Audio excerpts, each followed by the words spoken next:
건강검진 때문에 제 친구가 세상을 떠났습니다. 75세 이후엔 하지 말았어야 했습니다. 안녕하세요, 여러분. 오늘은 제 가슴 아픈 경험을 통해 노년기 건강검진에 숨겨진 위험성에 대해 말씀드리려 합니다. 저는 35년간 중학교 교사로 일했던 윤예정입니다. 매년 250만 원씩 들여받던 건강검진이 제 소중한 친구의 목숨을 빼앗았습니다. 오늘 이 이야기를 끝까지 들으시면 여러분과 부모님의 심장병과 뇌졸중을 예방하고 불필요한 수술로부터 보호받을 수 있는 중요한 정보를 얻게 되실 겁니다. 저는 올해 76세입니다. 매년 고가의 종합검진을 받으며 살아왔어요. 한 달 전 40년 지기 친구 미숙이가 건강검진에서 발견된 초기 폐암 수술 후 합병증으로 세상을 떠났습니다. 처음 폐암 진단을 받았을 때 우리 모두는 다행히 초기에 발견했다며 안도했어요. 그런데 그게 오히려 불행의 시작이었습니다. 수술은 잘 끝났지만 이후 시작된 합병증이 미숙이를 괴롭혔고 결국 2달간의 고통 끝에 병원 중환자실에서 세상을 떠났습니다. 가장 충격적인 것은 미숙이의 담당 의사가 나중에 한 말이었어요. 사실 그 나이에는 발견된 초기암을 수술하지 않고 지켜보는 것이 더 나았을 수도 있습니다. 75세 이상은 수술 자체가 더 큰 위험이 될 수 있거든요. 이 말을 듣는 순간 저는 의문이 생겼습니다. 내가 매년 수백만 원을 들여받는 이 검사들이 정말 내 건강을 지켜주고 있는 걸까? 아니면 오히려 나를 위험에 빠뜨릴 수도 있는 걸까? 시청하시기 전에 구독과 좋아요 버튼을 눌러주세요. 영상 좌측 하단에 구독 버튼, 그리고 엄지 모양의 좋아요 아이콘을 클릭하시면 됩니다. 여러분의 작은 관심이 더 많은 어르신들께 중요한 정보를 전하는 힘이 됩니다. 오늘 이 영상에서 저는 제 친구의 비극적인 죽음을 통해 배운 충격적인 진실들을 모두 공개하겠습니다. 이제 제가 왜 그토록 건강검진에 집착했는지 그 배경을 말씀드릴게요. 제 이야기는 4.19 혁명 직후 태어난 어린 시절로 거슬러 올라갑니다. 가정 형편이 어려워 힘든 시절을 보냈지만 중학교 은사님의 배움만이 삶을 바꾼다는 말씀을 가슴에 새기고 열심히 공부했습니다. 그 결과 이화여대 국문과에 합격했고 졸업 후 중학교 선생님이 되었습니다. 35년간 교단에 서면서 저는 항상 검소하게 살았습니다. 특히 소외된 학생들을 위해 방과 후 무료 학습 지도를 하는 것을 저의 작은 보람으로 여겼습니다. 월급의 일부는 늘 저축했고 은퇴할 때는 꽤 괜찮은 노후 자금을 마련할 수 있었죠. 은퇴 후 제가 가장 먼저 한 일은 대형 병원 종합검진을 받는 것이었습니다. 평생 아이들 가르치느라 제대로 된 검진 한 번 못 받았으니 이제는 내 건강에 투자해야지라는 생각이었습니다. 그때부터 매년 빠지지 않고 250만 원이 넘는 종합검진을 받기 시작했습니다. 딸과 아들이 엄마, 그 돈으로 취미 생활을 하거나 여행을 다녀오시는 게 어떠세요? 라고 말렸지만 제 마음은 변하지 않았습니다. 건강해야 손주들 얼굴도 오래 볼 수 있지. 건강이 최고야. 이것이 제 확고한 신조였습니다. 해마다 받는 종합검진은 제게 일종의 의식과도 같았습니다. 검진 결과지를 받아들 때마다 이상이 없다는 말을 들으면 그렇게 안심이 되고 기뻤습니다. 혹시라도 작은 이상이 발견되면 바로 약을 처방받고 열심히 복용했죠. 친구들 모임에서도 저는 늘 건강검진의 중요성을 강조했습니다. 돈은 있을 때 건강에 써야 해. 병나면 소용없어. 이런 말을 자주 했던 것 같습니다. 그러던 어느 날 40년 지기 친구 미숙이가 종합검진에서 초기 폐암 진단을 받았다는 소식이 들려왔습니다. 처음에는 다행이라고 생각했습니다. 초기에 발견했으니 금방 나을 거야. 모두가 그렇게 위로했죠. 하지만 그게 끝이 아니었습니다. 수술은 잘 끝났다고 했어요. 그런데 미숙이의 마지막 모습은 너무 고통스러웠습니다.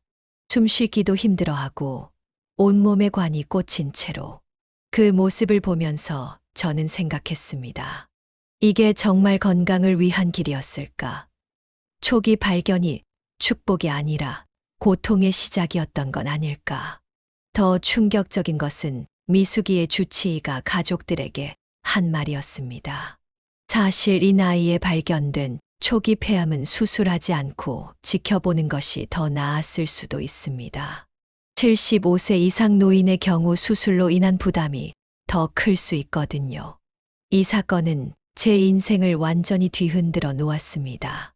그동안 매년 받아오던 비싼 종합검진에 대한 의문이 들기 시작했고, 제가 믿어온 모든 것들이 흔들리기 시작했습니다.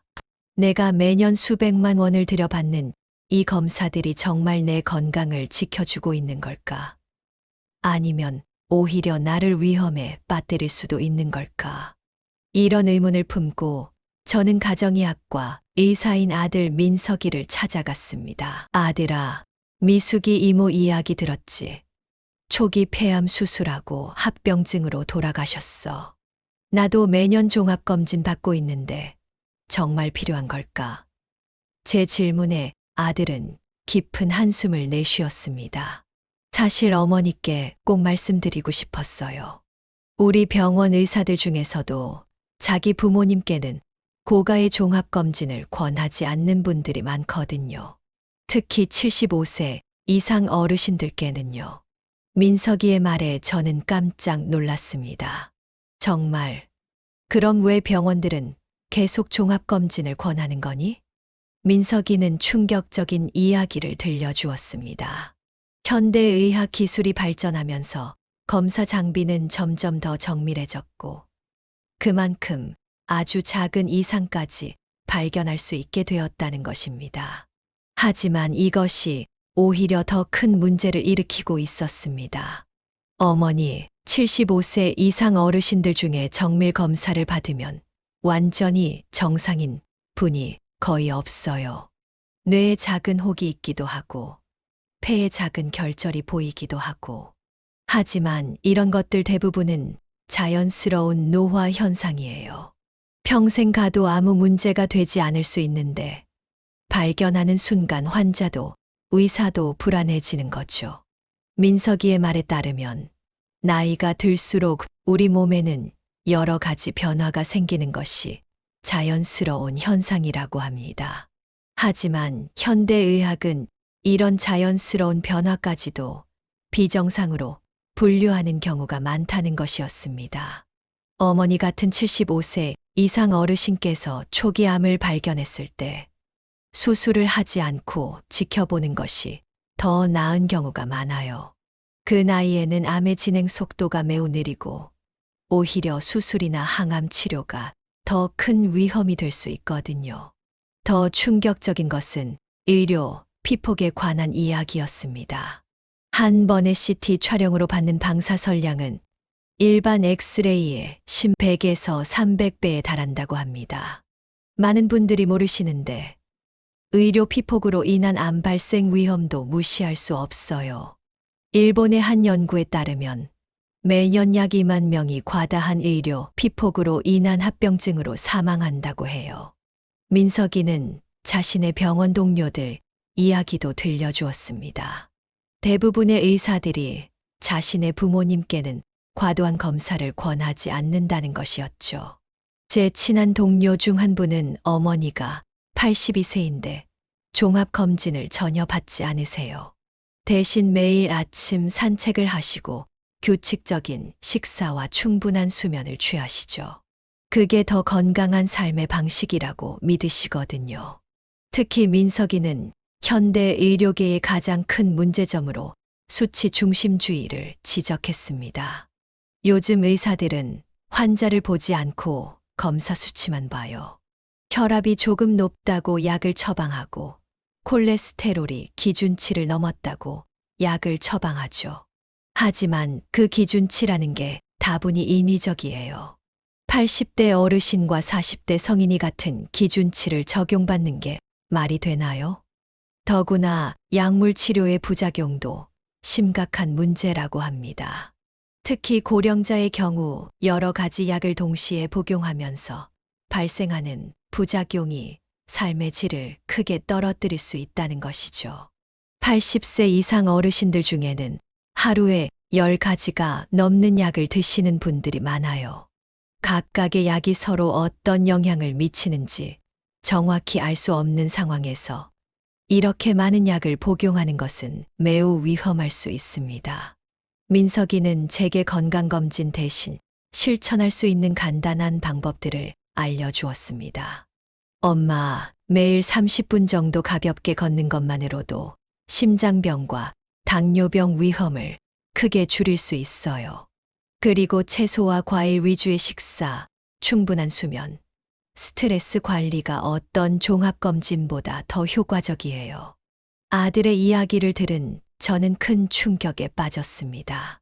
그동안 제가 믿어왔던 건강검진이 어쩌면 독이 될 수도 있다는 사실을 처음 알게 된 것입니다. 엄마, 건강검진이 나쁘다는 게 아니에요. 다만 75세 이후에는 검진의 방식과 내용이 달라져야 한다는 거죠. 불필요한 검사는 줄이고 일상적인 건강 관리에 더 집중하는 게 좋습니다. 민석이는 75세 이상 노인들에게 꼭 필요한 검사만 정리해 주었습니다. 기본적인 혈압, 혈당 체크와 간단한 혈액 검사, 그리고 특별한 증상이 있을 때만 필요한 검사를 받는 게 좋아요. 그리고 무엇보다 중요한 것은 일상에서의 건강 관리입니다. 하지만 이것은 시작에 불과했습니다. 의사인 아들의 이야기를 들은 지 며칠 후 저는 딸 서연의 연락을 받았습니다. 대형 의료기기 회사 마케팅 이사로 일하고 있는 서연이가 퇴근 후 저를 찾아왔습니다. 엄마, 오빠한테 건강검진 이야기 들으셨다고요? 사실 저도 할 말이 있어요. 더 이상 이 죄책감을 안고 살 수 없을 것 같아요. 서연이의 눈에는 눈물이 고여 있었습니다. 10년간 의료기기 회사에서 일하면서 그녀가 목격한 현실은 우리가 알고 있는 것보다 훨씬 더 충격적이었습니다. 의료기기와 검진센터들은 퇴직금을 받은 65세 이상을 프리미엄 타기지라고 불러요. 매년 수천억 원의 예산을 놓인 대상 건강검진 마케팅에 쏟아붓고 있어요. 특히 퇴직금을 받은 60대 이상 고객들을 골든타임 고객이라고 부르죠. 그들이 가장 쉽게 고가의 검진 상품을 구매하기 때문이에요. 서연이는 의료기기 회사들이 어떻게 고령자들의 불안 심리를 이용하는지 상세히 설명했습니다. 가족을 위한 현명한 선택, 한 번의 검사가 10년을 바꿉니다. 같은 광고 문구들. 이런 메시지들이 어르신들의 마음을 파고들어서 불필요한 검사까지 받게 만드는 거예요.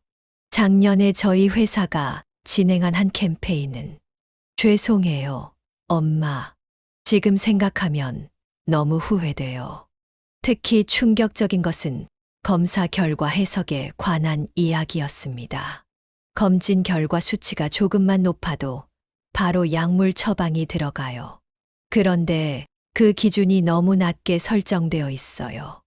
예를 들어 콜레스테롤만 해도 75세 어르신께 35세와 같은 기준을 적용하는 게 말이 되나요? 하지만 의료기기 회사와 병원 입장에서는 평생 약을 드셔야 하는 고정 고객이 늘어나는 거니까요. 서연이는 자신이 경험한 가장 가슴 아픈 사례도 들려주었습니다. 2년 전이었어요. 저희 팀에서 관리하던 78세 할머니께서 건강검진 후 심장질환 진단을 받으셨어요. 그런데 그 검사 기준이 30대 운동선수 기준이었다는 걸 나중에 알았죠. 당연히 약물 치료를 시작하셨고 6개월 후 심각한 부작용으로 응급실에 실려가셨어요. 그때부터 저는 잠을 이루지 못했어요.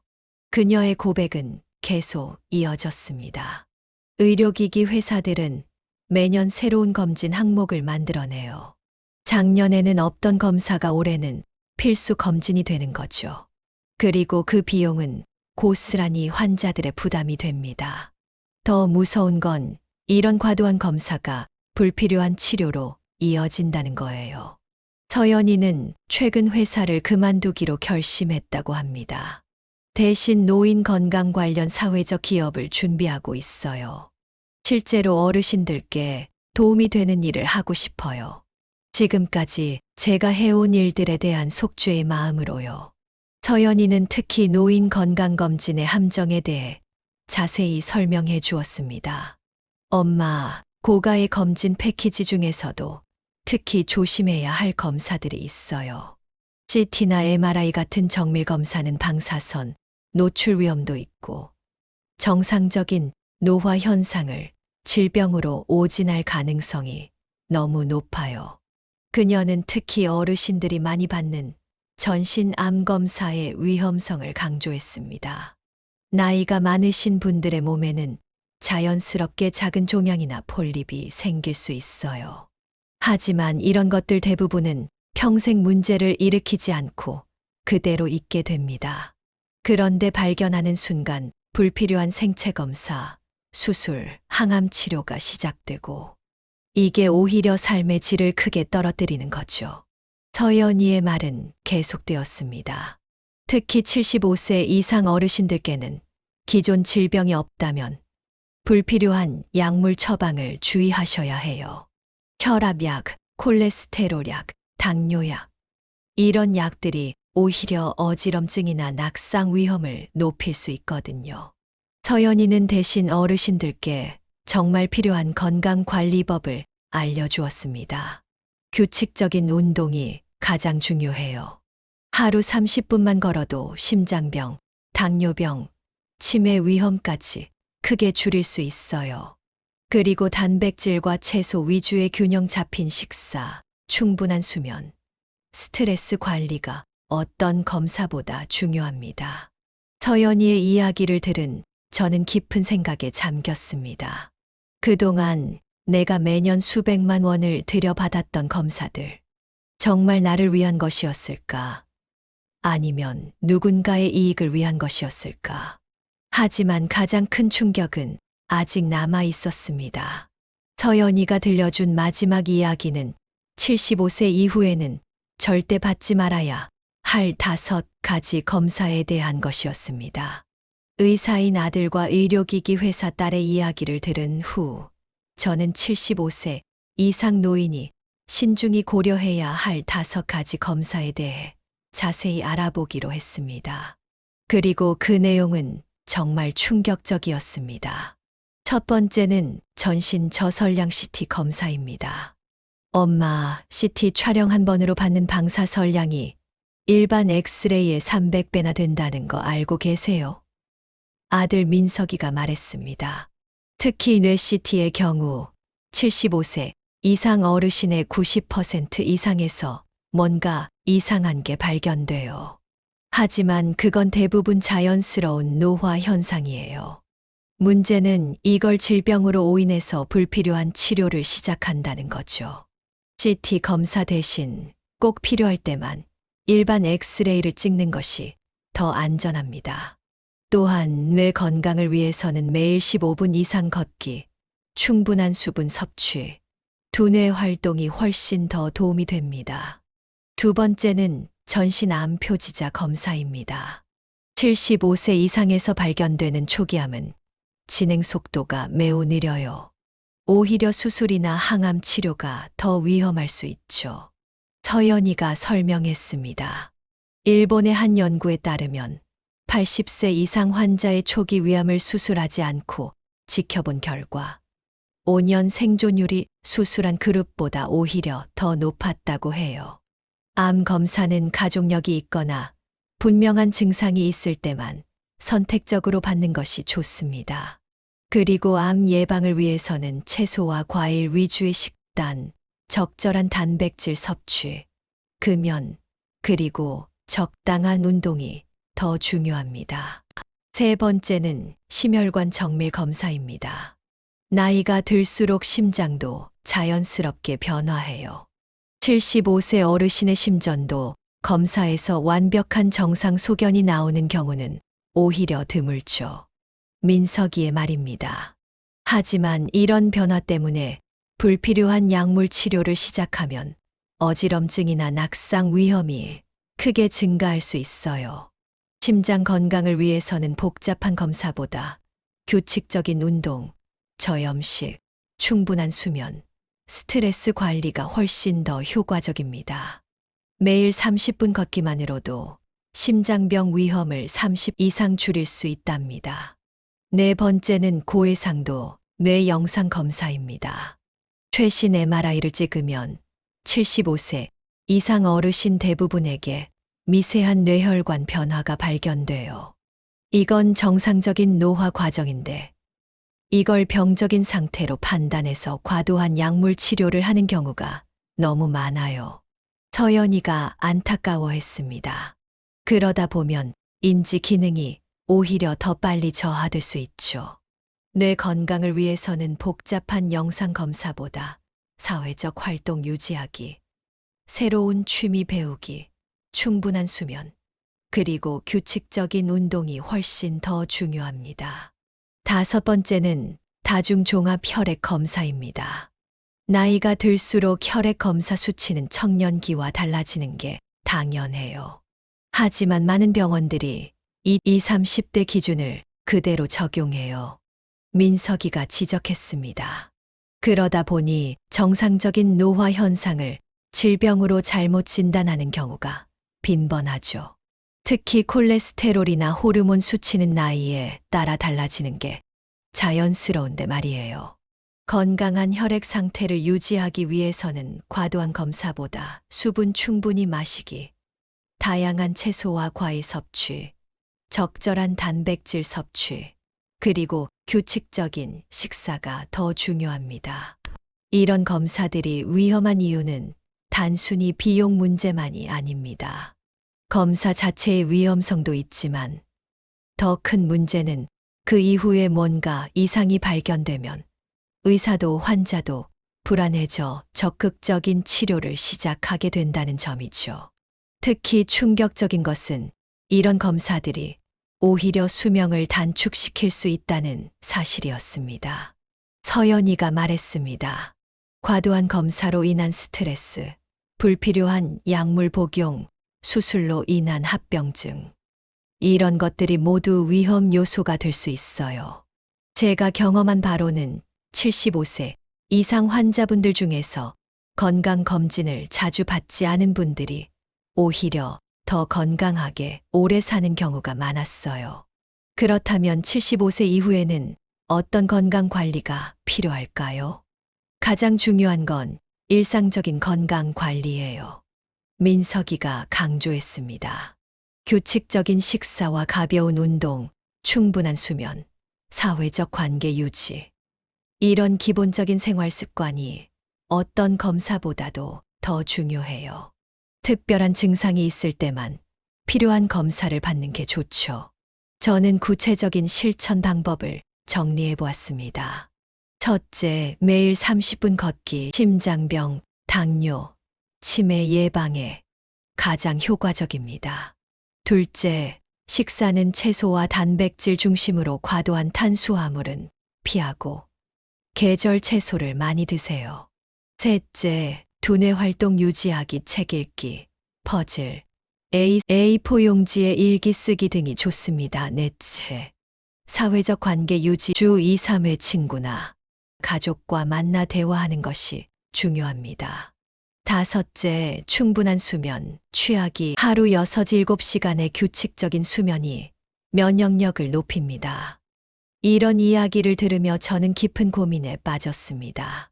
건강이란 게 단순히 검사 결과지 숫자가 아니라면 그동안 내가 믿어온 모든 것들을 바꿔야 할까?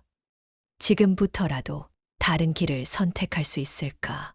친구의 비극적인 죽음과 자녀들의 조언을 통해 깨달음을 얻은 저는 매년 받아오던 250만 원짜리 종합검진을 재고하고 새로운 삶을 시작했습니다. 처음에는 정말 불안했어요. 35년 동안 한 번도 건강검진을 거른 적이 없었는데. 하지만 이제는 이해해요. 진정한 건강의 의미를. 제가 가장 먼저 한 일은 매년 받아오던 종합검진을 취소하는 것이었습니다. 대신 민석이 추천대로 기본적인 혈압 체크, 간단한 혈액 검사만 반년에 한 번씩 받기로 했습니다. 그렇게 절약된 비용으로 저는 새로운 삶을 시작했습니다. 매일 아침 집 근처 공원을 2바퀴씩 걷기 시작했습니다. 처음에는 힘들었지만 이제는 그 시간이 하루 중 가장 행복한 순간이 됐어요. 거기서 만난 동네 어르신들과 함께 걷다 보면 검진 결과보다 더 소중한 이야기들을 나눌 수 있어요. 식사도 바뀌었습니다. 비싼 건강식품이나 영양제 대신 제철 채소로 만든 반찬을 먹기 시작했어요. 동네 시장에서 장 보기가 일상이 됐죠. 시장 상인들과 이야기도 나누고 가끔은 손주들과 함께 가서 간식도 사 먹고. 이런 게 진짜 건강한 삶 아닐까요? 그동안 검진 비용으로 모아둔 돈은 새로운 곳에 쓰이기 시작했습니다. 손주들 도서 구입비로 일부를 보태고 나머지는 제가 하고 싶었던 일들을 시작하는 데 썼어요. 지역 문화센터에서 수채화도 배우고 오랫동안 관심 있었던 동화책 쓰기 강좌도 듣기 시작했죠. 가끔 기차 타고 국내 여행도 다녀오고요. 특히 저는 이제 매일 일기를 쓰기 시작했습니다. 몸의 상태를 스스로 기록하기 시작했어요. 어제 잠은 잘 잤는지, 어디가 불편한지, 기분은 어떤지. 이렇게 매일 기록하다 보니 내 몸이 보내는 신호를 더 잘 알아차리게 됐어요. 이게 바로 진짜 건강검진 아닐까요? 의사인 아들 민석이도 어머니의 변화를 적극 지지했습니다. 오빠가 그러더라고요. 엄마, 이제야 정말 건강해지셨네요. 얼마나 기뻤는지 몰라요. 딸 서연이의 삶도 큰 변화를 맞이했습니다. 서연이가 어르신들을 위한 건강 커뮤니티를 만들고 있어요. 검진과 약물에 의존하지 않고도 건강한 노후를 보낼 수 있도록 돕는 일이죠. 저도 거기서 자문위원으로 활동하게 됐어요. 이제 저는 매주 한 번씩 동네 경로당을 찾아갑니다. 미숙이가 머물렀던 병원 근처 경로당이에요. 거기 계신 어르신들과 이야기도 나누고 제가 배운 수채화도 가르쳐 드리고 있어요. 그분들 중에는 과도한 치료 때문에 고통받으시는 분들이 많거든요. 저의 경험이 그분들께 작은 도움이 됐으면 해서요. 저의 변화는 주변 사람들에게도 영향을 미치고 있습니다. 동네 어르신들이 자주 물어보세요. 혜정 씨는 어떻게 그렇게 건강해지셨어요? 하고요. 그러면 저는 웃으면서 대답해요. 병원 덜 가고 사람 더 만나고 즐겁게 움직이니까 그렇죠. 이제 저는 제 선택을 한 번도 후회한 적이 없습니다. 75세가 넘어서야 깨달았네요. 건강이란 게 검사 수치가 아니라 일상의 행복이었다는 걸. 미숙이가 마지막으로 저에게 해준 말. 혜정아, 너만은 이런 선택을 하지 마. 나이 들어 병원에서 이런 고통받지 말고 집에서 편안히 살다가 가렴. 이제야 그 의미를 진정으로 이해할 수 있을 것 같아요. 지금까지 제 이야기를 통해 75세 이후 건강검진에 숨겨진 진실에 대해 알아보았습니다. 오늘 우리가 함께 나눈 이야기들을 다시 한번 정리해 드리고 싶습니다. 첫째, 75세 이후의 건강검진은 오히려 건강을 해칠 수 있습니다. 전신 저설량 CT 검사, 전신 암표지자 검사, 심혈관 정밀 검사, 고해상도, 뇌 영상 검사, 다중 종합 혈액 검사. 이런 검사들이 때로는 불필요한 치료로 이어져 삶의 질을 떨어뜨릴 수 있다는 사실을 기억해 주세요. 둘째, 의료계의 불편한 진실입니다. 많은 의사들이 자신의 부모님께는 권하지 않는 검사들이 있습니다. 그만큼 검진의 맹점과 위험성을 잘 알고 있기 때문이죠. 특히 75세 이후에는 자연스러운 노화 현상을 질병으로 오진단할 위험이 매우 높습니다. 셋째, 진정한 건강의 의미입니다. 제가 보여드린 것처럼 건강은 검사 수치가 아닌 일상의 행복에서 찾을 수 있습니다. 매일 아침 산책을 하고 이웃과 대화하고 취미 활동을 즐기는 것. 이런 것들이 진정한 건강을 만드는 요소들입니다. 넷째, 새로운 선택의 가능성입니다. 검진 비용으로 더 의미 있는 일을 할 수 있습니다. 취미 생활을 시작하거나 여행을 다니거나 봉사활동을 하는 것. 이런 활동들이 오히려 더 건강한 노후를 만들어 줄 수 있습니다. 여러분의 부모님이나 가까운 어르신이 계시다면 오늘 이 이야기를 꼭 함께 나눠 주시기 바랍니다. 75세 이후의 건강검진 정말 필요한 것인지 다시 한번 생각해 보는 계기가 되었으면 합니다. 특히 의료진이나 가족들과 상담하실 때 이런 질문들을 해보시면 좋겠습니다. 이 검사가 꼭 필요한가요? 검사 결과가 실제 치료 방침을 바꿀 수 있나요? 검사나 치료로 인한 부작용은 없을까요? 이 나이에 정말 적절한 검사인가요? 그리고 무엇보다 수치보다 더 중요한 것은 일상의 행복이라는 것을 기억해 주세요. 매일 규칙적으로 가벼운 운동을 하고 신선한 음식을 먹고 좋은 사람들과 시간을 보내는 것. 이것이야말로 진정한 건강의 비결입니다. 오늘 이 영상이 여러분께 작은 도움이 되었기를 바랍니다. 앞으로도 노후지혜 극장에서는 현명한 노후 생활을 위한 다양한 이야기를 준비하고 있습니다. 다음 영상에서는 노년기 우울증을 이겨낸 할아버지의 감동적인 이야기를 들려드릴 예정이니 많은 기대 부탁드립니다. 구독과 좋아요, 그리고 알림 설정도 잊지 말아 주세요. 여러분의 작은 관심이 더 많은 어르신들께 희망이 될 수 있습니다. 댓글로 여러분의 경험과 생각도 나눠주시면 감사하겠습니다. 마지막으로 제 말씀을 전해드리며 이 영상을 마무리하고자 합니다. 젊었을 때는 몰랐어요. 건강이란 게 병원에서 찾는 게 아니라 일상에서 가꾸는 거였다는 걸. 이제야 알게 됐네요. 진정한 행복은 검사 수치가 아닌 매일매일의 작은 기쁨 속에 있다는 걸. 노후지혜 극장에서 전해드린 75세 이후 건강검진에 숨겨진 진실이었습니다. 감사합니다.